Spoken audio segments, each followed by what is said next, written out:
Hello दोस्तों, आशा करते हैं आप लोग बहुत अच्छे होंगे। द परफेक्ट स्टडी में आप सभी लोगों का स्वागत है।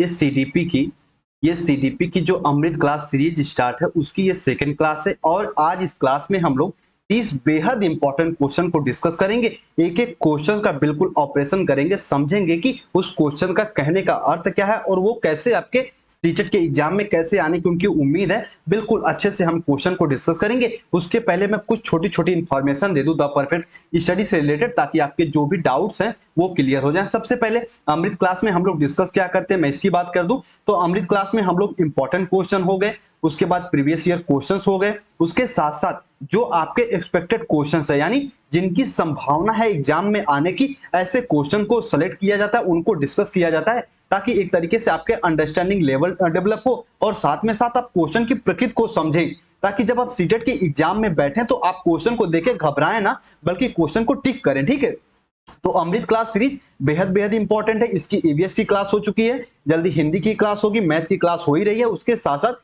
जो अमृत क्लास की सीडीपी वाली क्लास है इसको जरूर कवर किया करिए, क्योंकि इसमें पेडागोजी का पोर्शन ज्यादा रहता है सीटेट में। ठीक है, चलिए इतना इन्फॉर्मेशन हुई। अब थोड़ी सी इन्फॉर्मेशन में सीटेट क्लास के बारे में दे दूं, फिर हम लोग आगे बढ़ते हैं। देखिए, कुछ बच्चे लगातार कहते हैं कि सर जी ये बताइए कि जो सीटेट की फीस भी ली जा रही है क्या? नहीं, द परफेक्ट स्टडी पे सीटेट के लिए कोई फीस नहीं ली जा रही है। सीटेट की क्लास बिल्कुल जो आपका है वो निःशुल्क है। ठीक है, बिल्कुल जो क्लास है वो निःशुल्क चल रही है, बिल्कुल फ्री चल रही है। तो ये अपने दिमाग में बना के रखिए, सीटेट के लिए कोई भी फीस नहीं ली जा रही। तो ये अपने दिमाग में बना के रखिए, जितने भी क्लासेज होंगी वो यूट्यूब चैनल पर ही होंगी, उसके लिए आपको अलग से कहीं ज्वाइन नहीं करना। हाँ, रही बात आगे की, तो अगर आप सीटेट का नोट्स लेना चाहते हैं तो उसकी फीस 199 है और इसी 199 में आपको टेलीग्राम ग्रुप में ऐड कर लिया जाता है और इसी में टेस्ट वगैरह कराया जाता है ताकि आप और बेहतर तैयारी कर पाएं। और कल ही आज ही ये टेस्ट डिस्कस किया गया है, ये टेस्ट कंडक्ट करवाया गया है और इसमें हम लोग 30 क्वेश्चन को आपके सामने लेके आए थे और जिन बच्चों ने पार्टिसिपेट किया सभी को ढेर सारी शुभकामनाएं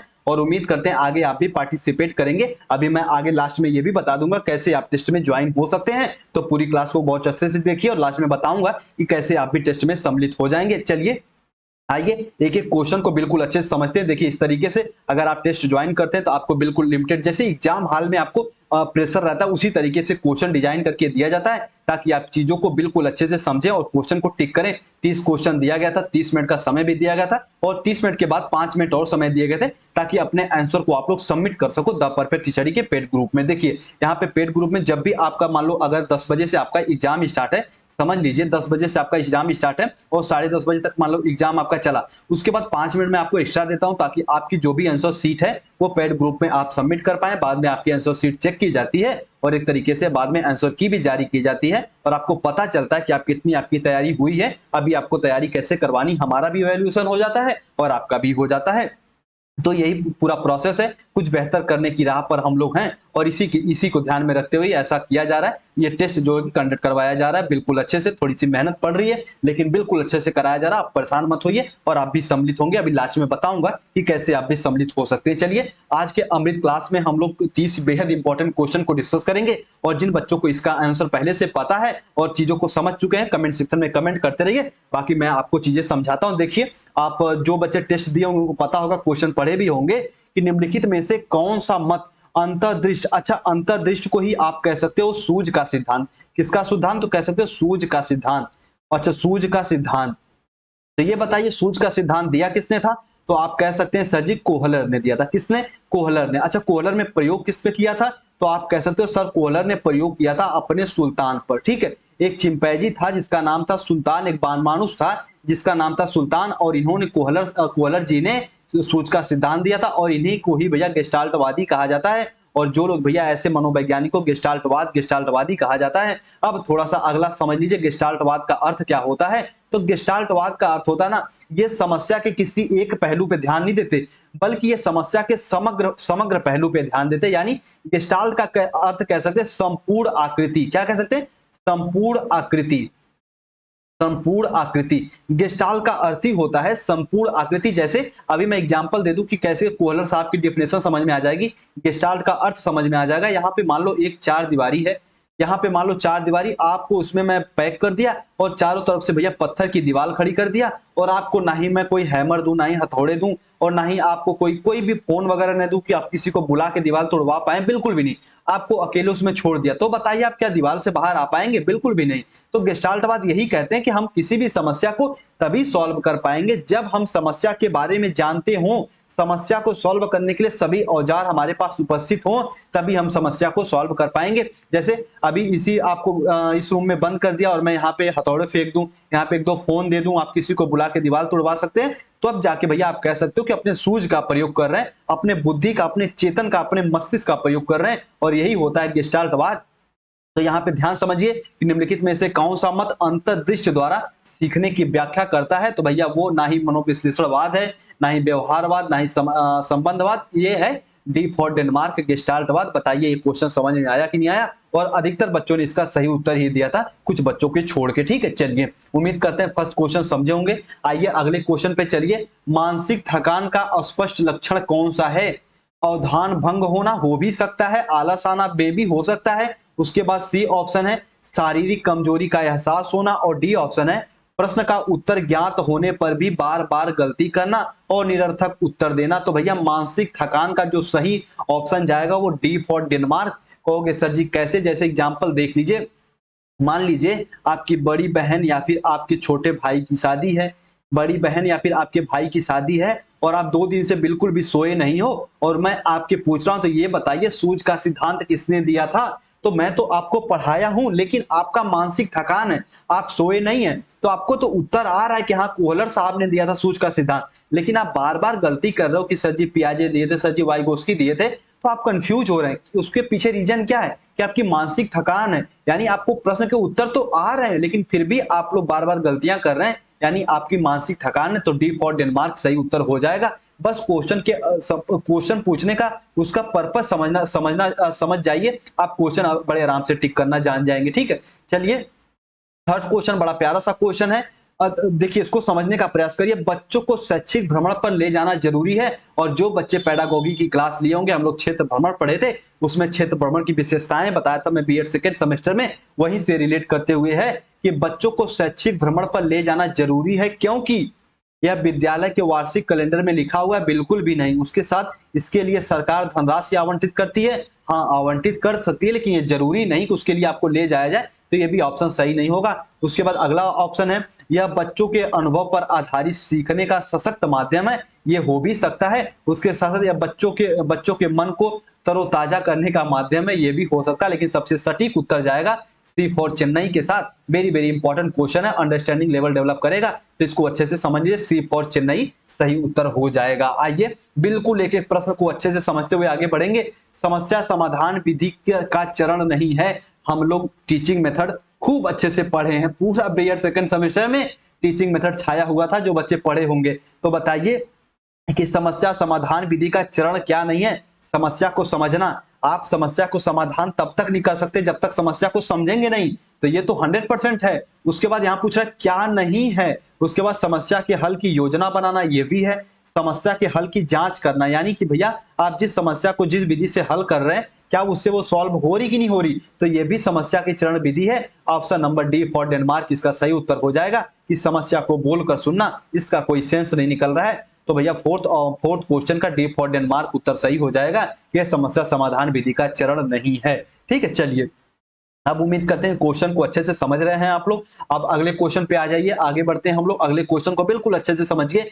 आपके मतानुसार अभिप्रेरण के लिए अनुकूलन वातावरण बनाने में निम्नांकित में से कौन सा कारक अत्यंत आवश्यक नहीं है? यहाँ पे इसको अच्छे से पढ़ा करिए, नहीं है पूछ रहा है, यानी आपके मतानुसार, आपके विवेक के अनुसार, आपके सोच के अनुसार मोटिवेशन के लिए एक तरीके से भैया नॉर्मल वातावरण, एक तरीके से आपका जो इन्वायरमेंट है उसको अनुकूल बनाने के लिए कौन सा कारक इंपॉर्टेंट नहीं है? आर्थिक दंड। इसको बच्चे कंफ्यूज है, कुछ बच्चे क्वेश्चन गलत भी किए थे। देखिए कैसे अभिप्रेरण के लिए आर्थिक दंड जरूरी है, अभी एग्जांपल देके समझा रहा हूं।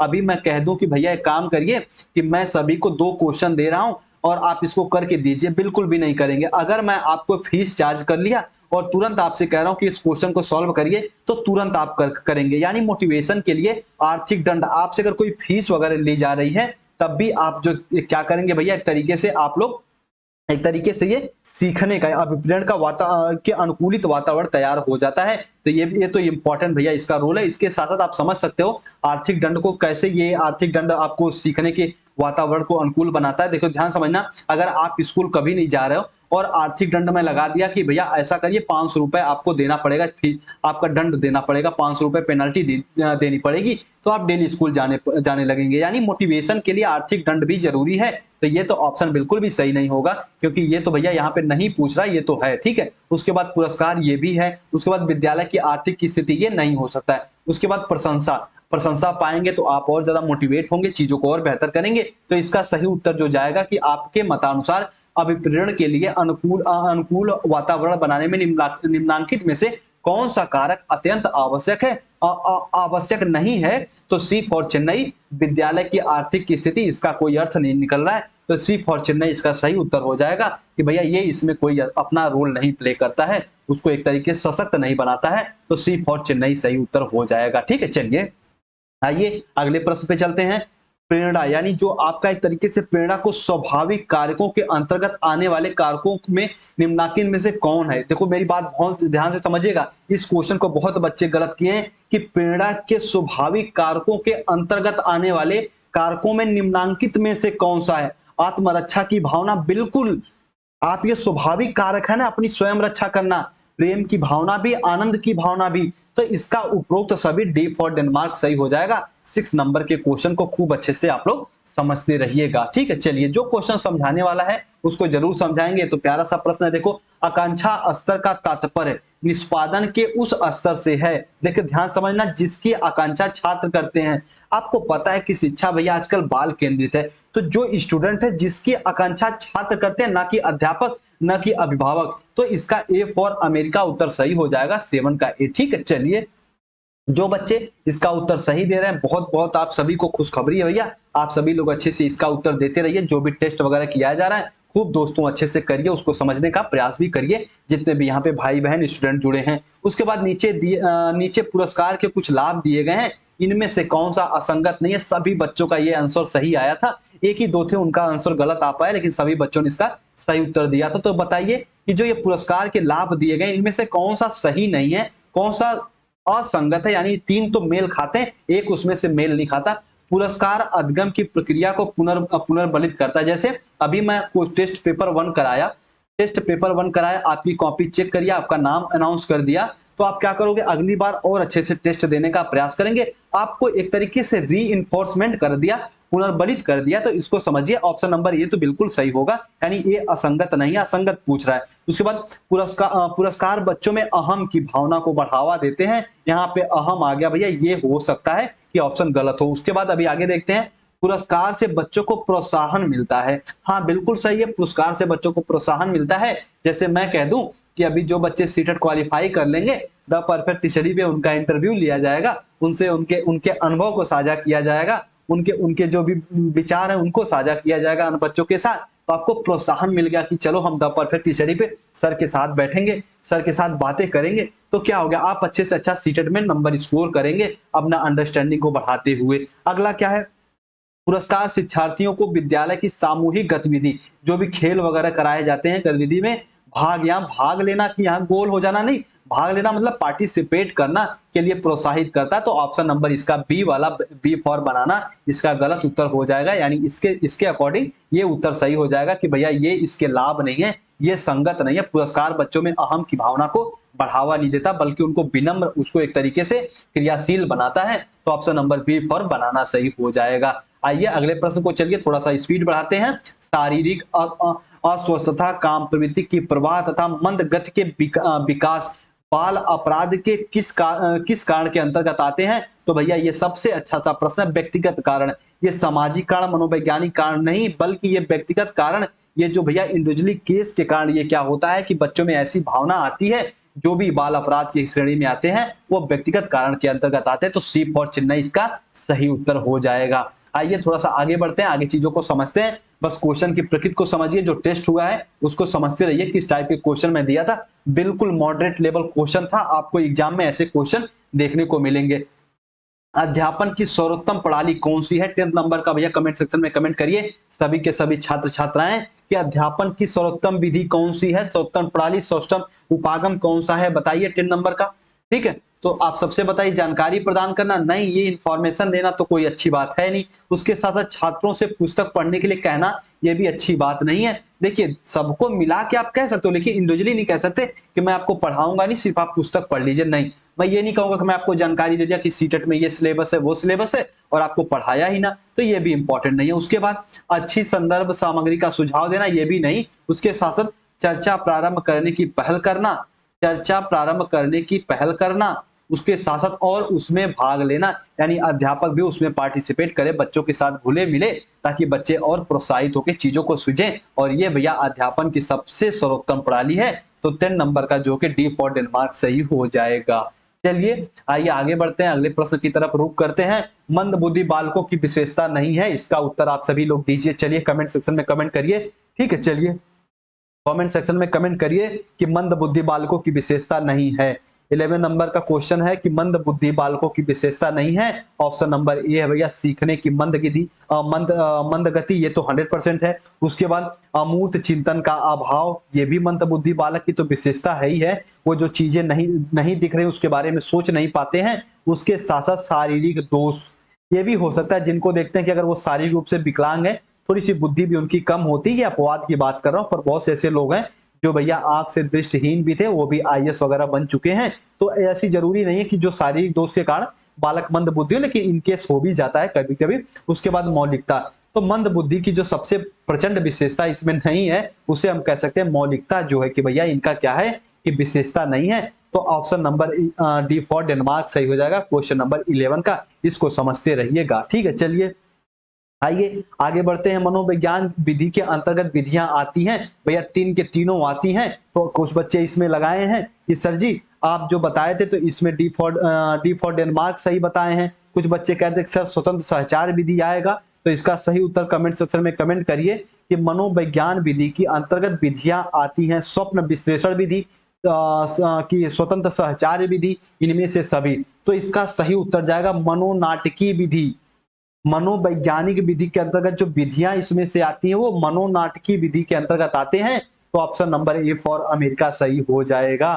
ठीक है, जो बच्चे डी वाला उत्तर लगाए थे सबका ये गलत हुआ है। और एक क्वेश्चन और है, वो जो सबका गलत हुआ है मैं उसकी अभी बात करूंगा। उसके बाद अभी एक विकास रिलेटेड क्वेश्चन आएगा, जो कल की क्लास हुई है वृद्धि और विकास, उससे रिलेट करते हुए देखिए कैसे क्वेश्चन आता है, उसको समझाऊंगा बिल्कुल अच्छे से। देखिए उसके बाद अगला प्रश्न है, सृजनशील बालकों की विशेषता नहीं है। सृजनशील बालकों की विशेषता निम्न में से कौन सी नहीं है? साहस की उपलब्धि, उसके बाद परिश्रम व्यवस्था होनी चाहिए, उसके बाद अत्यधिक जिज्ञासु होने चाहिए, उसके बाद मंद बुद्धि। तो इसका सही उत्तर जाएगा जो सृजनशील बालक हैं। तो भैया बताइए 13 नंबर का जो सही उत्तर किसके साथ जाएगा? तो डी फॉर डेनमार्क के जाएगा, मंद बुद्धि। जो सृजनशील बालक होते वो मंद बुद्धि नहीं होते। ऐसा मत कहना कि जो नई नई चीजों को बनाते हैं वो मंद बुद्धि होते, बिल्कुल भी नहीं। तो भैया जो ये इसकी विशेषता नहीं है, बाकी तीनों इसके कैरेक्टरिस्टिक्स हैं। वो जिज्ञासु भी होते हैं, वो परिश्रमी भी होते हैं, वो साहसी भी होते हैं। तो option number D for Denmark, वो मंद बुद्धि नहीं होते हैं। यहाँ पे नहीं पूछा है, ये दिमाग में बना के रखिएगा। आइए आगे बढ़ते हैं, अगले प्रश्न की तरफ रुख करते हैं। अगला प्रश्न बड़ा प्यारा सा प्रश्न है, इसे समझने का प्रयास करिए। विद्यालयों में तीव्र एवं मंद बुद्धि बालकों के लिए निम्न में से शैक्षिक व्यवस्था होनी चाहिए। इनमें से कौन सी शैक्षिक व्यवस्था होनी चाहिए जो भैया की तीव्र और मंद बुद्धि बालक हैं? तो अवसर की समानता, बिल्कुल सही बात है। अवसर की समानता सबके लिए होना चाहिए।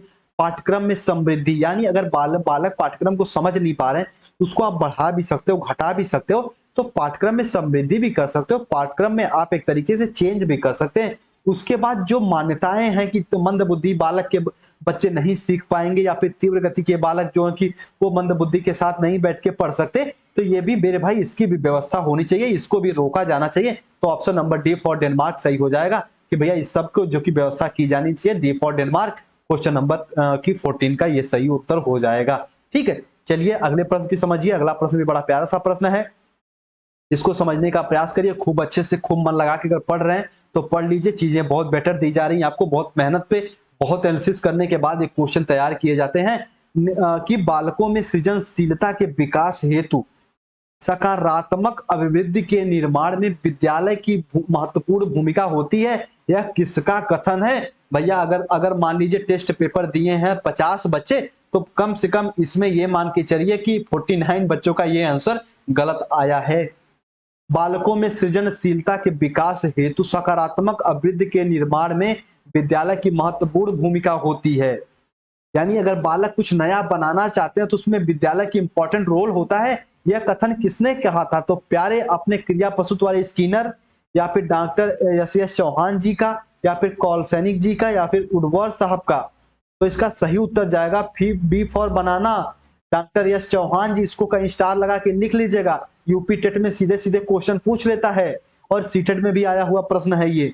ठीक है, चलिए अगले प्रश्न को समझिए। अगला प्रश्न बड़ा प्यारा सा प्रश्न है कि प्रतिभावान बालकों की पहचान के लिए हमें सबसे अधिक महत्व किस पे देना चाहिए?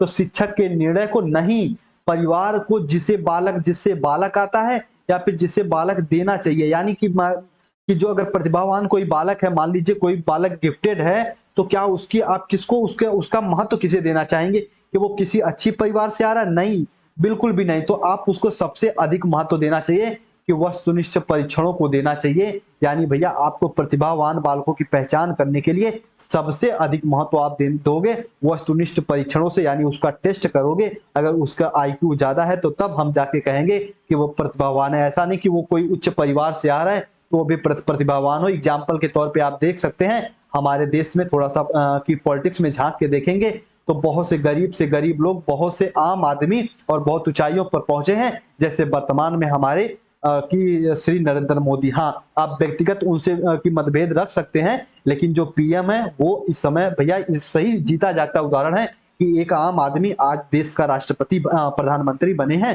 तो इसका सीधा साधा जाता उदाहरण है। और बहुत से ऐसे भी लोग हैं भैया जो समृद्ध परिवार में जन्म लिए हैं और आज जो है कि स्ट्रगल कर रहे हैं। तो ये सारी चीजें हैं। तो इसका सही उत्तर किसके साथ जाएगा? तो वस्तुनिष्ठ परीक्षणों को देना चाहिए प्रतिभावान बालकों की पहचान करने के लिए। सी फॉर चेन्नई उत्तर चला जाएगा। ठीक है, चलिए ऑप्शन नंबर सी इसका सही उत्तर हो जाएगा। उसके बाद अगले प्रश्न को चलिए, अगला प्रश्न समझिए। निम्नलिखित में से कौन सा तरीका विज्ञान विषय को समझने के लिए उच्च प्राथमिक स्तर पर उपयुक्त नहीं है? उच्च प्राथमिक स्तर पर विज्ञान विषय को, देखिए, वस्तुओं का परीक्षण करना, अवलोकन और अवलोकन को रिकॉर्ड अथवा दर्ज करना, ये तो बिल्कुल सही है, इसका ये उपयुक्त है। उसके बाद रेखा चित्र बनाना, ये भी उपयुक्त है। उसके बाद वास्तविक अनुभव प्रदान करना, यानी बच्चों को कुछ कराना, कुछ सिखाना, कुछ एक्सपेरिमेंट करवाना, तो ये भी इसका एक तरीके से इंपॉर्टेंट है। उसके बाद ये वाला ऑप्शन गलत हो जाएगा, अमूर्तता के द्वारा विषय को सीखना। यानी अभी बालक उच्च प्राथमिक स्तर पर है और उसके सामने कोई वस्तु दिखाई भी नहीं दे रही है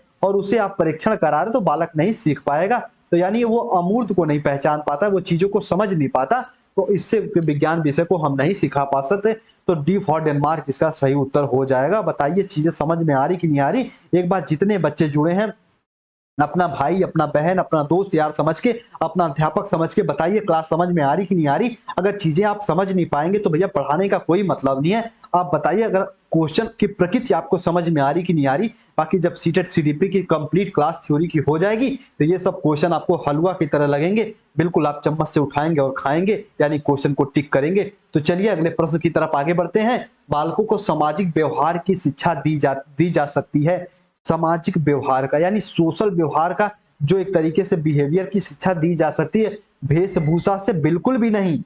वेशभूषा से तो दी जा सकती है, लेकिन ये नहीं श्योर तरीके से नहीं कह सकती कि कोई मान लो, जैसे ध्यान समझना, कोई मान लो कि अगर मान लो चाइनीज व्यक्ति है और वो भारत कल्चर का कपड़ा पहन लिया तो आप उसे सामाजिक संस्कृति का ज्ञान नहीं दे सकते। तो वेशभूषा इसमें इंपॉर्टेंट तो है लेकिन उतना इंपॉर्टेंट नहीं है। उसके साथ साथ विभिन्न सामाजिक क्रियाओं से ये हो भी सकता है।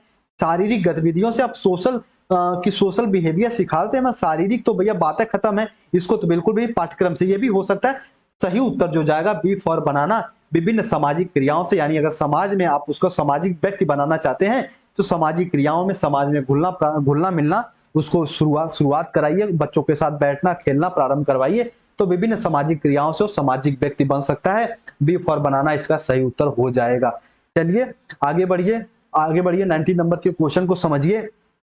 प्रभावी शिक्षण निम्नलिखित में से क्या है? प्रभावी शिक्षण निम्नलिखित में से क्या है? इसको समझने का प्रयास करिए। शिक्षक का संतोष बिल्कुल हो भी सकता है, नहीं भी।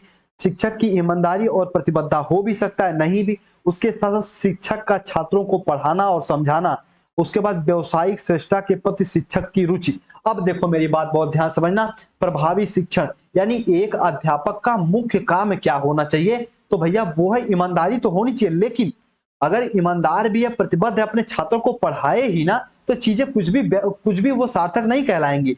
तो प्रभावी शिक्षण का अर्थ होता है शिक्षक छात्रों को पढ़ाना और समझाना। तो सी फॉर इसका चेन्नई उत्तर सही हो जाएगा। ईमानदार तो भैया होना ही चाहिए, साथ में अपने स्टूडेंटों को कुछ पढ़ाए ताकि भैया वो चीजें सीख पाए, और यही एक तरीके से इफेक्टिव टीचिंग होगी, प्रभावी शिक्षण होगा। तो 19 नंबर के क्वेश्चन का सही उत्तर जाएगा सी फॉर चेन्नई के साथ। उम्मीद करते इस क्वेश्चन को आप सभी स्टूडेंट छात्र छात्राएं समझ गए होंगे। चलिए बहुत प्यारा प्यारा प्रश्न है, इसी तरीके से आपको सीटेट के एग्जाम में क्वेश्चन देखने को मिलेंगे। जैसे बीएड के एग्जाम में पेपर देख के मुस्कुराते हुए निकलते थे, यकीन मानिए एग्जाम तक इतना आपको प्रिपेयर कर देंगे कि आप इसके एग्जाम से भी निकलेंगे तो पक्का मुस्कुराते हुए निकलेंगे। भले ही द परफेक्ट स्टडी, दिल से कह रहा हूं, भले ही छोटा सा प्लेटफॉर्म है, पर आपको दिल से मेहनत करता है। एक तरीके से जो कुछ भी करता है आपके हित के लिए ही करता है। ये मैं अपने दिल से ये बातें बता रहा हूँ कि कोई मन में छल कपट, कोई भेदभाव नहीं है। बिल्कुल आपके लिए ईमानदारी की राह पे मैं भी अग्रसर हूँ, ताकि आप चीजें कुछ बेहतर सीख पाएं। आइए अगला प्रश्न है, निम्नलिखित में समस्यात्मक बालक कौन है। समस्यात्मक बालक, जो पिछड़े बालक हैं वो समस्यात्मक कैसे हो सकते हैं। अगर मान लो कोई बालक ए है, कोई बालक बी है, आपको खूब अच्छी शिक्षा दी जा रही है, कोई बी बालक है उसको पढ़ाई लिखाई नहीं कराई जा रही है, वो समस्यात्मक बालक थोड़ी है, वो सिर्फ पिछड़ा बालक है, उसको सुविधाएं नहीं मिल पाई हैं। उसके बाद चोरी करने वाला बालक, हाँ ये समस्यात्मक हो सकता है कि ससुरा चोरी कर रहा है। उसके बाद मंद बुद्धि का बालक, ये भी समस्यात्मक बालक नहीं हो सकता। प्रतिभाशाली बालक ये तो बिल्कुल भी नहीं हो सकते, और यही बालक हमारे समाज की रीढ़ होते हैं, जो प्रतिभाशाली होते हैं, यही जाकर कुछ इन्वेंशन करते हैं, कुछ चीजों की खोज करते हैं। उसके बाद बी ऑप्शन समझ लीजिए, चोरी करने वाला, यानी 20 नंबर का जो क्वेश्चन है उसका बी ऑप्शन सही हो जाएगा, चोरी करना। भैया बी फॉर बनाना, कि जो समस्यात्मक बालक होते हैं वो चोरी करने वाले बालक होते हैं, जो कहीं चोरी वोरी करते हैं भैया तो वो होते हैं, और चोरी करना गलत बात है। वैसे मम्मी के जो किचन से तो बहुत लोग बिस्कुट उस्कुट चुरा के खाते हैं, वो अलग बात है। जैसे कि कोई नाथ रिश्तेदार आ गए तो जब तक मम्मी नाथ रिश्तेदार से बतिया रही है तब तक किचन में जाके 2-3 लड्डू 2-3 रसगुल्ला मार देते हैं, मुंह पोछते हुए बाहर आ जाते हैं, तो ये बात अलग है। लेकिन वो चोरी अलग है, वो चोरी प्यार वाली चोरी है। बाकी किसी का पैसा चुरा लेना, किसी का छीना झपटी करना, ये चोरी गलत बात है। तो ये समस्यात्मक बालक के अंतर्गत आते हैं, बी पर बनाना इसका सही उत्तर हो जाएगा। आइए अगले प्रश्न को समझते हैं। विकास से अभिप्राय है, इसका उत्तर देने की आवश्यकता नहीं, सभी बच्चे टिक करेंगे।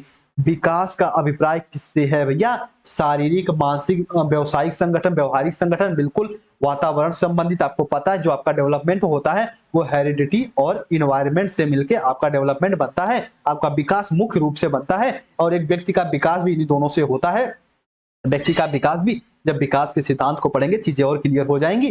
तो ये भी है। उसके बाद जीवन प्रयत्न चलता ही रहता है। आपको पता है कि भैया आपके जन्म से लेके गर्भ तक ये चलता रहता है, यानी कि आपके गर्भ से लेके ये मृत्यु तक चलता रहता है, जीवन प्रयत्न चलता है, सतत विकास ये होता रहता है। तो भैया उपयुक्त तो सभी डी फॉर डेनमार्क सही हो जाएगा। बताइए सभी भाई बहन दोस्त यार को समझ में आ रहा है कि नहीं आ रहा? एक बार कमेंट सेक्शन में कमेंट करिए, चीजें समझ में आ रही नहीं आ रही, ठीक है। चलिए, और जिनके उत्तर सही आ रहा है सबको ढेर सारी शुभकामनाएं, और जिनके उत्तर गलत हो रहे हैं आपको मेहनत करने की आवश्यकता है। आप खूब अच्छे से मेहनत भी करिए, चीजों को और बेहतर कर सकते हैं। कहते हैं ना कि जो भी व्यक्ति प्रैक्टिस करेगा वो 110% परफेक्ट बनेगा ही बनेगा। उसके बाद व्यक्तित्व का आकलन विधि है, व्यक्तित्व आकलन विधि है भैया, खेल तथा अभिनय, उसके बाद कहानी पूर्ति, उसके बाद निराकरण के दृश्य से। आप बताओ व्यक्तित्व का आकलन कैसे कर सकते हैं? इन तीनों के माध्यम से हम किसी भी व्यक्तित्व का आकलन कर सकते हैं। कहानी के पूर्ति परीक्षण से भी हम व्यक्तित्व का आकलन कर सकते हैं। और ये जब आपका एक तरीके से पर्सनालिटी वाले चैप्टर को आप बीएड में नहीं पढ़े हैं,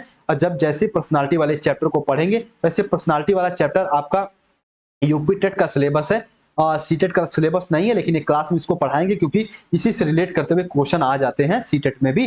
तो इसका डी ऑप्शन सही हो जाएगा, डी फॉर डेनमार्क, यानी व्यक्तित्व आकलन विधि। ये तीनों के तीनों हैं, इनको अच्छे से दिमाग में बना लीजिएगा, कहीं स्क्रीनशॉट ले लीजिएगा, कहीं इसको अच्छे से समझिएगा। इसका पीडीएफ मैं द परफेक्ट स्टडी के टेलीग्राम चैनल पे प्रोवाइड कर दूंगा, तो कंफ्यूज मत होइएगा, सभी बच्चों को प्रोवाइड कर दूंगा, ठीक है। चलिए, उसके बाद 29 नंबर के क्वेश्चन को समझिए, बहुत अच्छा सा क्वेश्चन है। मान लें कि एक विद्यार्थी अपनी समस्या को लेकर अपने अध्यापक के साथ बांटना चाहता है। इसके लिए वो अध्यापक के घर जाता है, तो अध्यापक को विद्यार्थी के माता पिता से संपर्क कर उसकी समस्या का समाधान करना चाहिए। हाँ, डिपेंड ये करता है, अगर वो समस्याएं माता पिता को बताने वाली हो तो बिल्कुल बता सकते हैं आपके टीचर, लेकिन ये नहीं हो सकता। अभी आगे क्वेश्चन को और पढ़ें। उसे उसे बताएं कि उसके घर कभी ना आए, ये तो गलत होगा, तो मारकाहा टीचर ऐसा करते हैं। बाकी जो अच्छे टीचर होते हैं वो कभी नहीं मना करेंगे कि आप सीखो ना, वो हमेशा आपको सिखाने के लिए प्रेरित रहते हैं, एक तरीके से जागरूक रहते हैं। उसे बताएं, उसे सी नंबर का है, उसे बताएं कि प्रधानाध्यापक से मिले और अपने समस्या का हल करें। ये भी हो सकता है, सिचुएशन डिपेंड करती है किस टाइप का क्वेश्चन वो स्टूडेंट अपने अध्यापक से कर रहा है। उसके बाद डी ऑप्शन है, उसे युक्त संगत सहायता दें और उसके मनोबल को प्रोत्साहित करें। डी फॉर डेनमार्क सही हो जाएगा। एक अध्यापक का मुख्य कार्य होता है अपने स्टूडेंटों का मनोबल हाई करना, मोटिवेट करना। देखिए, एक अध्यापक जो होता है ना, वो पढ़ाने के साथ साथ सिर्फ आपको सहयोग कर सकता है, जो आपको सिर्फ सहयोग कर सकता है। अब मैं आपके सीटेट के एग्जाम में नहीं ना बैठूंगा, आपको ज्यादा से ज्यादा आपको चीजें, आपके कॉन्सेप्ट बिल्ड कर दूंगा, आपको क्वेश्चन की प्रकृति समझा दूंगा, आपको सहयोग कर दूंगा। बाकी एग्जाम हॉल में क्वेश्चन आपको ही टिक करने हैं। तो ज्यादा से ज्यादा मैं जो टेस्ट नई सीरीज स्टार्ट किया हूं टेस्ट लेने का, उसमें जरूर पार्टिसिपेट किया करिए। उनमें भाग लेंगे तो आपको पता चलेगा कि क्वेश्चन कैसे आते हैं। ठीक है, चलिए अगले प्रश्न को समझिए। 24 क्वेश्चन को, बाल केंद्रित शिक्षा का अर्थ क्या होता है? तो बाल केंद्रित शिक्षा बच्चों को नैतिक शिक्षा देना, कि बच्चों को कि शिक्षक का अनुकरण करने के लिए कहना, उसके साथ साथ बच्चों की अभिव्यक्ति और उनकी सक्रिय भागीदारी को महत्व देना, उसके बाद बच्चों को पूर्ण रूप से स्वतंत्रता देना। तो देखो भैया, बाल केंद्रित शिक्षा का जो मुख्य अर्थ होता है, तो बच्चों की अभिव्यक्ति, बच्चों के जो एप्टीट्यूड होते हैं, उनकी जो सक्रिय भागीदारी होती है, उनको महत्व देना जाता है। यानी उनकी जो भी विचार, जो भी रुचियां, जो भी उनके एक तरीके से भूमिकाएं होती हैं, उन्हें आप इंपॉर्टेंस दो, उन्हें महत्व दो। तो सी फॉर चेन्नई इसका सही उत्तर हो जाएगा। तो ये भैया बाल केंद्रित शिक्षा जो होती है, बच्चों को नैतिक शिक्षा देने का ये इंपॉर्टेंट रोल भी होता है, और ये भैया बाल केंद्रित शिक्षा का मुख्य अर्थ भी होता है। तो ऑप्शन नंबर भैया इसका सही हो जाएगा, सी फॉर चेन्नई। चलिए अगले प्रश्न में चलिए। बस प्यारा प्यारा प्रश्न है, इसको जो बच्चे क्वेश्चन को टिक किए होंगे उनको सब क्वेश्चन तो आइए रहा होगा। एक बार इसकी आंसर शीट भी मैं जारी कर दिया था ग्रुप में। ठीक है, चलिए अगले प्रश्न को समझिए। जटिल परिस्थिति को संशोधित करने में शिक्षक बच्चों की सहायता कर सकता है? इसका उत्तर मैं आप लोगों के ऊपर छोड़ता हूं। कमेंट सेक्शन में कमेंट करिए कि जटिल परिस्थितियों को संशोधित करने में शिक्षक बच्चों की सहायता कर सकता है। इसका उत्तर आप लोग देंगे या फिर मैं ही बता देता हूं, क्योंकि इसमें बच्चे गलत भी कर सकते हैं। प्रतियोगिता को बढ़ावा देकर और जैसे सबसे पहले कार्य को पूरा करने वाले बच्चे को पुरस्कार देकर, यह भी हो सकता है जटिलता परिस्थिति को संशोधित करने में। उसके बाद अगला है कि कोई भी सहारा ना देकर, ये तो बिल्कुल भी गलत हो जाएगा। उसके बाद उस पर एक भाषण देकर, नहीं, भाषण देना कोई उचित बात नहीं है, उसको एक तरीके से समाधान करिए। कार्य को छोटे हिस्सों में बांटने के बाद निर्देश लिखकर, डी फॉर डेनमार्क का सही हो जाएगा। एक अध्यापक जो भी है जटिल परिस्थितियों को संशोधित करने में शिक्षक बच्चों की सहायता कर सकता है। जो भी कार्य है उन्हें छोटे छोटे हिस्सों में बांट दे ताकि वो प्रॉब्लम को आसानी से सॉल्व कर पाए। डी फॉर डेनमार्क इसका सही उत्तर हो जाएगा। अगले प्रश्न पे आ जाइए। शिक्षार्थियों से यह अपेक्षा करना कि वे ज्ञान को उसी रूप में पुनः प्रस्तुत कर देंगे जिस रूप में उन्होंने ग्रहण किया है, ये तो बिल्कुल भी अच्छी बात नहीं है। अब कोई चीज अगर मैं आपको समझा रहा हूं तो ये जरूरी नहीं कि आप इसी लैंग्वेज में आप किसी और को समझा पाए। आप अपने लैंग्वेज में किसी को समझाएंगे तो यह इसका ऑप्शन देखिए अच्छा है, क्योंकि यह शिक्षक के लिए आकलन में सरल है। नहीं, बिल्कुल भी ये बात सही नहीं है। उसके बाद यह प्रभावी आकलन युक्त है, यह भी बात बिल्कुल भी सही नहीं है। उसके बाद यह एक समस्यात्मक है, क्योंकि व्यक्ति अनुभव की व्याख्या करते हैं, ज्ञान को ज्यों त्यों पुनः उत्पादित नहीं करते। जैसे अगर मैं भैया किसी चीज को आपको बता दिया, अगर ब्लूम के टेक्सोनॉमी में आपको ज्ञानात्मक पक्ष बताया और ज्ञानात्मक पक्ष को सभी डोमेन को बिल्कुल अच्छे से एग्जाम्पल देके बताया हूं, तो ये जरूरी नहीं कि आप भी सेम एग्जाम्पल ही दें, आप कोई दूसरा एग्जाम्पल भी दे सकते हैं। तो यह समस्यात्मक है कि ज्यों का त्यों पुनः उत्पादित नहीं कर पाते। और ये क्या होता है, ध्यान से समझिएगा कि भैया ये क्या होते हैं कि शिक्षार्थियों से यह अपेक्षा करना बिल्कुल भी गलत बात है। तो ये एक तरीके से समस्यात्मक है। तो सी फॉर चेन्नई इसका सही उत्तर हो जाएगा। उम्मीद करते हैं इस क्वेश्चन को समझेंगे। ठीक है, बाकी इस क्वेश्चन को अपने लेवल पे भी समझेंगे तो सब चीजों को अच्छे से आप समझ पाएंगे।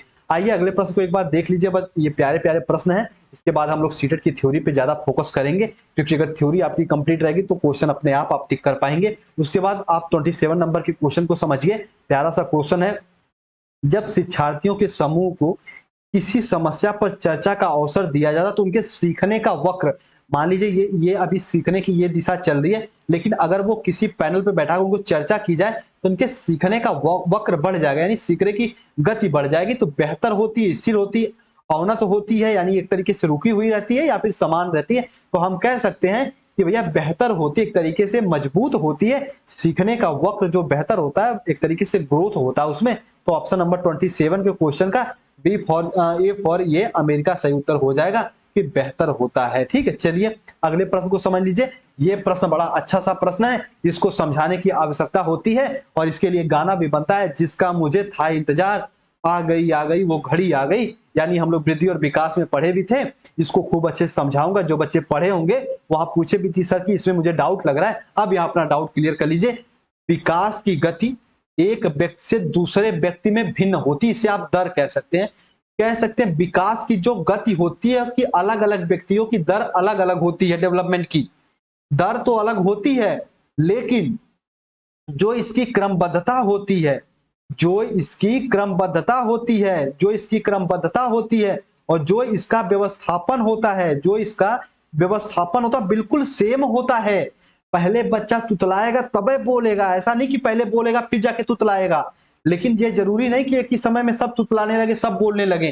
तो जो विकास की दर होती है भिन्न भिन्न होती है, लेकिन वह एक खास नमूने पैटर्न का फॉलो करते हैं और वो है क्रमबद्धता और व्यवस्थित। Option number D for Denmark सही हो जाएगा। इस क्वेश्चन को स्टार लगा लीजिए, इसे कहीं नोट करके लिख लीजिएगा। यूपी टेट का भी ये क्वेश्चन है, एस टेट का भी क्वेश्चन है, इंपॉर्टेंट क्वेश्चन ये भी है। चलिए अगले प्रश्न को समझिए। 29 प्रश्न है भैया, ये क्या कह रहा है, विकास के लिए निम्नलिखित में से कौन सा उचित है, यानी कि इनमें से ऑप्शन में से विकास के लिए कौन सा ऑप्शन सही है।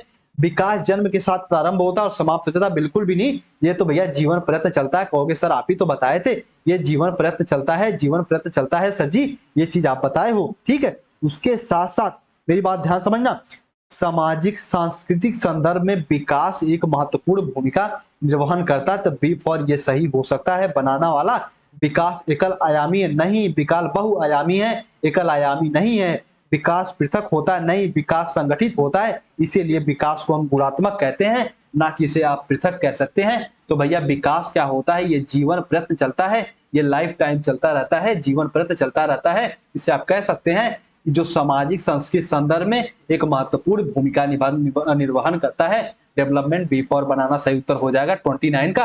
और आज का लास्ट क्वेश्चन देख लीजिए, बड़ा अच्छा सा प्रश्न है और ये पेडागॉजी का पोर्शन है, खूब अच्छे समझिए। देखिए, एक सह शिक्षा, यानी सह शिक्षा मतलब जिसमें गर्ल्स बॉयज यानी छात्र छात्राएं दोनों पढ़ रहे हों।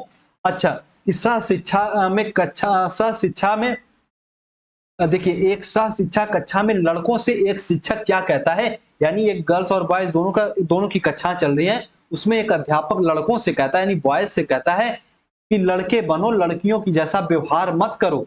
ये तो अध्यापक एकदम बकलोल था, कोई तभी ऐसी बात बोल सकता है कि लड़के बनो, लड़कियों की तरह व्यवहार मत करो। यह टिप्पणी किसको दर्शाती है, जाति भेदभाव का परिचायक है। लड़के लड़कियों के साथ व्यवहार एक अच्छा उदाहरण है, बिल्कुल भी नहीं।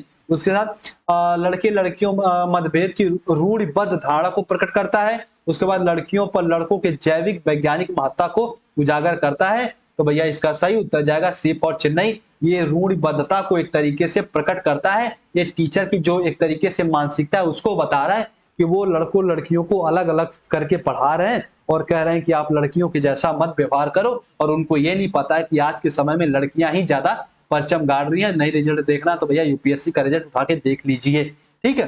तो ये बातें नहीं है, वो भी जो बहन बेटियां अब भी वो भी आगे आ रही हैं और शिक्षा के मुख्य धारा से जुड़ रही हैं और भगवान से उम्मीद करें इसी तरीके से आगे बढ़ती रहें और मुख्य धारा से जुड़ती रहें, ताकि उनका कभी भी कोई भी मिसयूज, कोई शोषण न कर पाए। और देखिए इसका पूरा आंसर शीट भी जारी की गई थी और उम्मीद करते हैं सभी लोग देख लिए होंगे। अभी ये द परफेक्ट स्टडी के टेलीग्राम पे ये पूरा पीडीएफ मैं शेयर कर दूंगा आपके साथ, इसका एक बार रिवीजन करना। जल्दी ही नेक्स्ट टेस्ट में जल्दी कंडक्ट करवाऊंगा, अब की बार किसी अन्य सब्जेक्ट का होगा। जब तक आपका एग्जाम होगा इतने टेस्ट कंडक्ट करवा दूंगा कि आप एकदम एक तरीके से सब चीजें नॉर्मल होने लगेंगी। अब बात आती कि सर हम टेस्ट में ज्वाइन हो कैसे, तो जो बच्चे यहाँ तक हैं आपसे रिक्वेस्ट करना चाहेंगे कि अरेंज करके टेस्ट में आप लोग ज्वाइन हो जाइए। कैसे टेस्ट में ज्वाइन होना है आपको पता है कि यहाँ पे द परफेक्ट स्टडी का नंबर है, इस पे कांटेक्ट करिए और आपको पता है कि आप करिए सर जी सीटेड पेड टेलीग्राम ग्रुप में हमें ज्वाइन होना है और आपको एक लिंक दी जाएगी, आप उसे क्लिक करके ज्वाइन हो जाइएगा। और इसकी नॉर्मल सी फीस है ये पूरी सुविधा पूरा आप सबको सुविधा शुल्क देने के लिए आपको भैया कितना देना है, तो 199 देना है और ये नॉर्मल सी फीस है, इसको कोई भी अफोर्ड कर सकता है, कोई भी इसे पे कर सकता है। तो उम्मीद करते हैं मेरी बात को समझेंगे। और 199 में आपको नोट्स भी मिलेंगे बिल्कुल बीएड की तरह, और आपकी नोट्स थोड़ा और अच्छे रहने वाले हैं, इसमें चीजें और शॉर्ट में और अच्छे से सिलेक्टेड रहने वाली हैं। और वीकली टेस्ट, जो मैं टेस्ट की बात कर रहा हूँ, ये टेस्ट आपको साप्ताहिक भी होंगे, हफ्ते में 2 बार भी हो सकते हैं, ये डिपेंड करता है आपके एग्जाम का कब होने वाला है, उसी हिसाब से टेस्ट का जो कि नंबर बढ़ा दिए जाएंगे। उम्मीद करते हैं हमारी बात को समझेंगे। आपको पता है कि आपको क्लास में ज्वाइन होना चाहते हैं, यानी क्लास तो बिल्कुल यूट्यूब पे फ्री चलेगी। अगर आप लोग सीटेट के पेड क्लास में पेड ग्रुप में ज्वाइन होना चाहते हैं तो इस नंबर पे आप संपर्क कर लीजिएगा। जितने भाई बहन जुड़े हैं सबको ढेर सारी शुभकामनाएं, खूब अच्छे से आप लोग पढ़ते रहिए। उम्मीद करते हैं हमारी बात को खूब अच्छे से समझेंगे और चीजें पसंद आ रही हैं तो द परफेक्ट स्टडी चैनल को जरूर शेयर करिए, जरूर सब्सक्राइब करिए और अपने दोस्तों तक जरूर शेयर करिए। अपना 100% लगा देते हैं आपको समझाने में, ठीक है, बिल्कुल 100% देते भी हैं। ये क्वेश्चन उम्मीद करते हैं सभी लोग समझे होंगे। 30 के 30 क्वेश्चन अमृत क्लास की सीरीज में हम लोग important question, previous year question, expected question को डिस्कस करते रहेंगे। और जल्दी एक मैं सीरीज शुरू करने वाला हूं, आप सभी को पहले ही बता दूं, जिसका नाम रहेगा पेडागोगी अभ्यास।